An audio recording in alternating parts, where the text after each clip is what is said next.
Well, Joe Focht was on a quest for power. He craved a power that could heal the pain in his body and fill the emptiness in his soul. Well, Joe tapped into a force that promised all of that. And then the force suddenly turned on him with a deadly vengeance. Here's how it all began. As a teenager growing up in Philadelphia, Joe Focht wanted nothing more than to be a Golden Glove boxer. I ran, I trained. They didn't ask any of us to do that, but I ran a couple miles a day, and I started lifting weights, and I liked it. Maybe my ego needed, I don't know, I liked being out there and being able to bash somebody and win and pull something off. I entered the tournament, the Golden Gloves tournament, and several weeks before it started, I ended up in the hospital. Never made the tournament. A spinal disc injury had ended his boxing career before it had even started. The year was 1969, and it seemed as though the whole world was experimenting with something. Joe started out with drugs to try to relieve his physical pain, and then moved on to yoga. I got involved in yoga first as a physical thing to help stretch, and but you know, between the LSD and the yoga, I think it was a bad combination. I ended up, I think, on a spiritual quest then, reading books about spiritual experiences and a pretty dark side to all that. He joined a rock band, and in between LSD trips, continued on his self-guided spiritual quest. But still, there was something missing. The emptiness wasn't fulfilled by anything. On the inside, I knew that the quest wasn't over. We hadn't found anything yet that was really substantial. And when Guru Maharaji came to America, he was 14, and supposedly the Divine Light Mission, he was imparting some new type of meditation techniques. After waiting in line for 2 days to meet with Guru Maharaji, Joe learned the Guru's secrets for achieving a higher spiritual plane. You would do your meditations with a blanket over your head so other people couldn't see exactly what you were doing. The requirements were very strict, the methods unorthodox, but Joe was willing to try anything. As he continued to pray and chant, he soon learned how easy it was to enter another spiritual plane. There was kind of a state sometimes between sleep and between dreaming. It was almost like a real state. I remember being in the field. It wasn't like a dream. Running as that took place, sensing something coming down on my back, and I began to hear the wings and the flapping. And I remember it was just terror and fear, calling out on Guru Maharaji, you know, just, and nothing. And running, it was getting closer and closer, and finally screaming out for Jesus. And then it stopped, disappeared. For the first time, Joe Focht thought seriously about the dark side of his search. And then a friend began to tell him about Christianity. I noticed that all these other teachers and gurus spoke about perfection, and Jesus was the one that seemed to me to be saying, you're never going to get it together on your own. I'm going to take care of the problem for you, you know. And I was beginning to look at the cross, and maybe the Spirit was ministering to me, understanding this is the guy I want to follow, because you don't have to be perfect to follow this one. Late one night, one of his blanket meditating buddies came in with shocking news. He came with a Bible in 1 Corinthians chapter 11 where it says not to pray with a cover over your head, and said, look, this is against everything that we've been practicing, because we were practicing with a cover over our head, of course. And as he read that verse, both of us began to weep.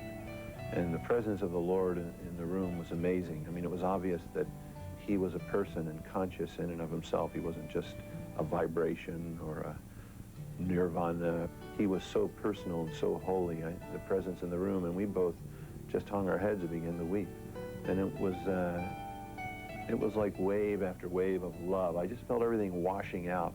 Joe had finally found the peace he was looking for. But without regular fellowship and teaching, this new Christian was very vulnerable. He became part of a West Coast Christian commune where he met his wife, Kathy. For the next 4 years, the shepherding movement controlled every aspect of their lives. No one at the commune dared make a move without the permission of the elders. I was angry because I had really given everything, and in ignorance, but in sincerity, to the ministry. I'd given years of now work and money and all of my sweat and strength, and ended up with a sick wife and with no money and with lots of bills and not enough money to buy Huggies and the things we wanted to get for the baby. And I was kind of angry at that point at the church.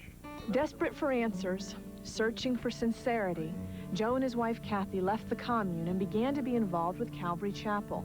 It's just refreshing to get under the Word and have our emphasis back on Jesus Christ and the simplicity of a relationship with Him. And we just started to grow by leaps and bounds again. I think the big difference was that that I had my personal relationship with Jesus Christ back center stage. It wasn't an elder between me and Him or an apostle between Jesus and I anymore. It was wonderful just to have fellowship with Him and hear from Him. In 1982, Joe and Kathy Focht felt it was time to move back home to Philadelphia. There they started a Bible study of 25 people. As their family has grown, so has their ministry.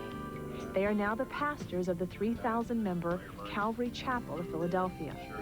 From boxing to yoga to meditation to false teaching to the truth, it was a long path to get here, but Joe has no doubt that God's hand was on him from the very beginning.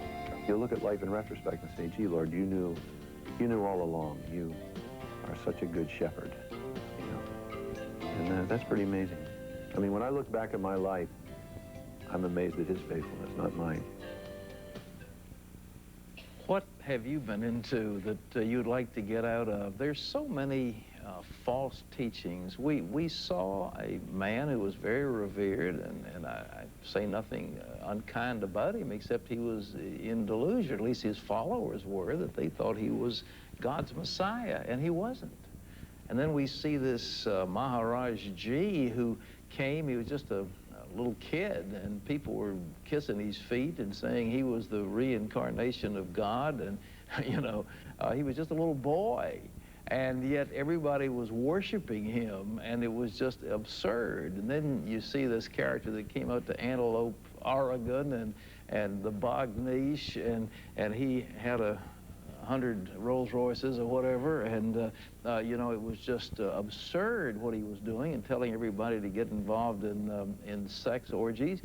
These people keep coming down the pike, and we keep falling for them in America. And then, of course, in the Christian charismatic part of things, there was this nonsense of so-called shepherding, where people were dominating others, and it was just a spirit of witchcraft that was coming onto people to hurt them. There's so many of these things. But folks, the truth is in Jesus. Jesus is the Son of God. Jesus is the Messiah. Jesus is Lord. Jesus is coming again, and all power in heaven and earth has been given to Jesus. And it's so simple. The good news, the gospel of Jesus is simple, but it involves you surrendering to Him and Him giving to you the salvation and the blessing that He so yearns to give you. And if you